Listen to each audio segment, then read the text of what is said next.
haven't told anyone this. Not my family. Not my friends. I'm not even sure why I'm writing it down here. I guess I just need someone to believe me. Or at least to read this before it happens again tonight. It's been exactly 1 year since my younger brother Elias died. He was 3 years younger than me, but always seemed older, calmer, kinder, more grounded. While I was the loud one, the one who pushed the boundaries, Elias was the type to read in silence, to smile without needing a reason. The cancer hit fast. Acute leukemia. The doctors didn't sugarcoat it. They gave us a few months maybe. But in the end, it was barely 8 weeks. I spent most of that time with him. I helped him eat when he couldn't lift his arm. Held his hand when he was too weak to speak. Tried to joke around just to make him laugh. In the final hours, when he was barely there, he looked right at me. Not scared, not sad, just knowing. Don't stay alone. That was the last thing he ever said. After that, everything shut down. There was a flat line on the monitor, a few soft words from the nurse, and then nothing. The world just stopped. I didn't cry much. Not at first. I think part of me refused to believe he was really gone. I disconnected from everything. School, friends, routines. I slept all day, stayed awake all night. I barely ate. I thought maybe the silence would help me process it. Instead, it left space for something else. The first time I heard his voice again, it was around 3 a.m. I hadn't been asleep, just lying there, staring at the ceiling. The window cracked to let in the late October wind. Are you there? It was faint, soft. Coming from the hallway, I froze. Not because I was afraid, because I knew that voice. I got up, opened the door, turned on the lights. Nothing. Every door was locked, windows closed, no sound except my own heartbeat.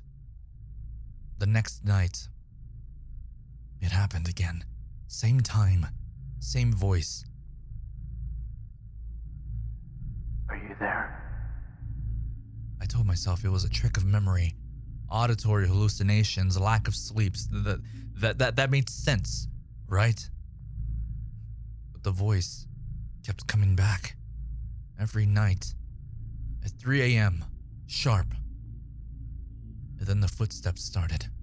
Soft, deliberate steps across the hallway floor, stopping just outside my bedroom, never louder than a whisper, but impossible to ignore. Eventually, I started locking my door at night. I played white noise, music, anything.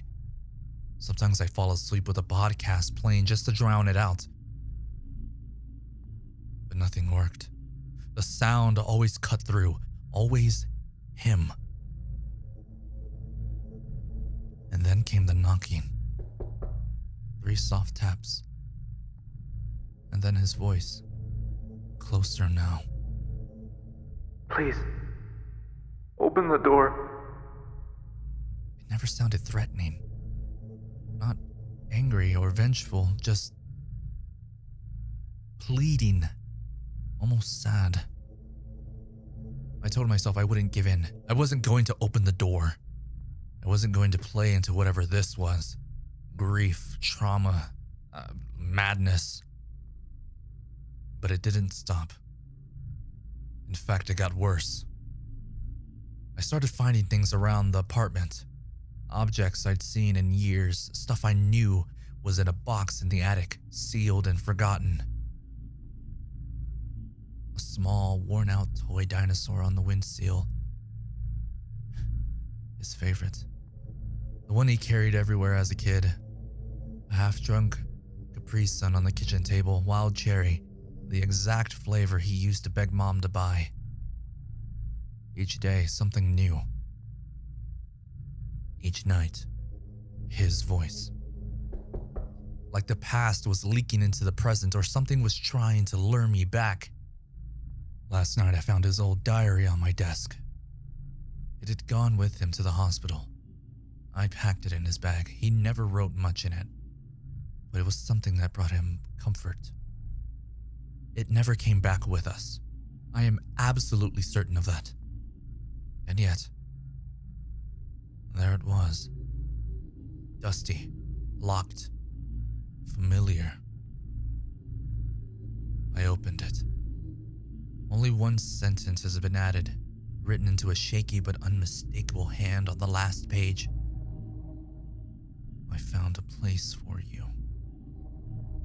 That's when I knew this wasn't just memory. This wasn't just grief. Something was actively reaching out. I've tried everything. I left town, booked hotel rooms, stayed with friends. I even rented a cabin hours away, in the middle of nowhere. And I turned off my phone, but no matter where I go, at 3 a.m. I hear him. Even when I'm awake, even when I know he can't possibly be there. And every night, his voice changes, just a little. Subtle at first, a slightly slower rhythm, a flatter tone, like a recording wearing down, like a mask slowly slipping. If it's really Elias, why does he sound less and less like himself with every visit? Tonight is the anniversary of his death. 1 full year. And I'm hearing him already. No waiting for 3 a.m. This time, he's early. I hear footsteps in the hallway. Slower than usual. More deliberate. Closer. Then the whisper. Please. Open the door. I shouldn't. I know I shouldn't.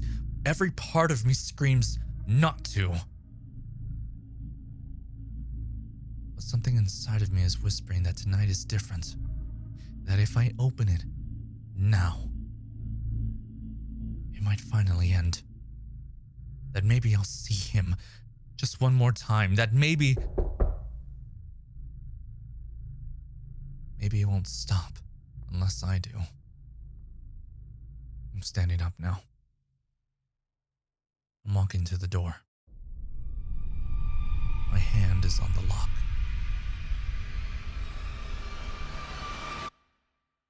I'm going to open it.